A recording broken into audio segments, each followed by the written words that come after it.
Alright, so here we have the raster. It was rastering on the y-axis, going like this.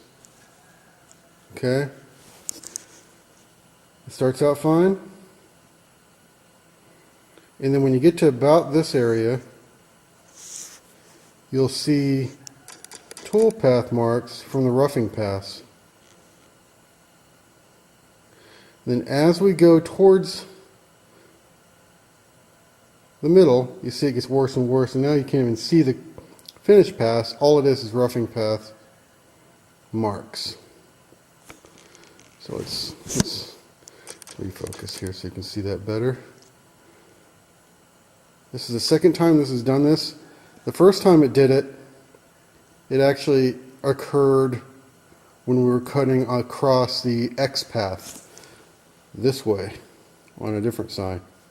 Did the same thing. As it progressed, right before the middle mark, it started messing up. The machine is a Camaster Stinger III.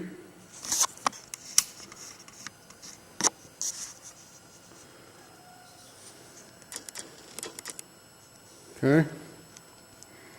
Alrighty. Anybody have any ideas as to what might cause that? That would be really cool if somebody could help. Thanks.